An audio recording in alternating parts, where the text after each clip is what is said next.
At mga kapolitika, sa muli is atin pong napanood itong ating pambato dito sa Miss World 2026 na si Asia Rose Simpson dito sa kanilang rehearsal at training kahapon, dahil ngayong araw na nga po yung sinabi natin na yung kanilang runway model challenge sa day 11 na ng kanilang kompetisyon dito pa rin sa nagpapatuloy na Miss World 2026 sa bansang Vietnam. So sinabi natin kahapon na yung runway nila is ngayon gaganapin, at sabi mga 1 to 2 PM daw yung kanilang pagrampa dito sa runway stage ng Miss World. At in this video is atin pong napanood yung rehearsal at practice ng mga candidate, most especially dito sa ating pambato na si Asia Rose Simpson. So dito mga kapolitika ay talagang hinangaan at very positive ang komento ng ating mga netizen, at even ako personally, kasi alam nyo naman na tayo ay nagsasabi tayo kung ano yung ating mga nakikita, ano yung ating mga feedback, mga comments, suggestion or recommendations, mga honest na review dito kay Asia Rose Simpson.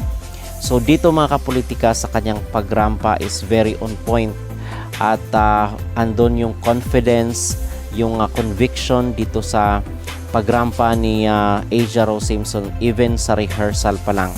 So in this video is bibigyan ko siya ng 10/10 na score for me dito sa kanyang performance sa rehearsal ng Miss World. At in fact kahapon ay kagabi pala is 9 PM na daw ginanap itong rehearsal ng mga delegates dito sa Miss World 2026. So dito mga kapolitika ay hinangaan ko si Asia Rose Simpson, kasi nitong mga nakarang araw is nagbibigay tayo ng mga advice or payo dito kay Asia. Pero dito is nakita ko yung ibang version ng side ni Asia Rose Simpson, kung saan ay napaka flawless at pasabog itong kanyang pasarela. Okay, so very excited tayo na makita ang kanyang pagrampa dito sa runway ngayong araw sa panglabing-isa, day 11 na ng kompetisyon dito sa Miss World. Okay, so 10/10 again yung score ko dito sa kanyang pagrampa dito sa kanilang runway rehearsal kahapon sa pang-10 araw ng kanilang labanan dito sa Vietnam. Okay, so at in fact narito po yung ilan sa mga komento ng ating mga netizen. Fierce lang dapat, wag mag-smile at diretso lang tingin. Dapat sa rehearsal pa lang ginagawa na yan para masanay hanggang finals. Dancer kasi siya kaya magaan lang rumampa. Imagine 18 years old pa lang siya, parang freshman pa lang siya sa college, then isinalang na siya sa Miss World. Ganda ng walk and hand gesture, ganda-ganda overall, magaling. Ang linis, walang bahid, ang ganda. Nakakaba talaga. Parang siyang mananalo dyan so far. Wala pa ako nakikitang magaling. So yun yung ilan sa mga comment ng ating netizen mga kapolitika, at napakarami pang mga positibong komento dito kay Asia Rose Simpson sa kanyang ipinakita sa rehearsal.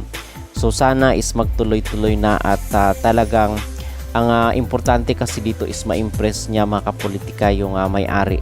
Ito si Julia Morley, kasi ito yung pinakamahalaga dito na part ng competition, yung impression ni Julia Morley. So ipagdasal po natin na sana is magustuhan ni Julia itong ating candidate na si Asia Rose Simpson.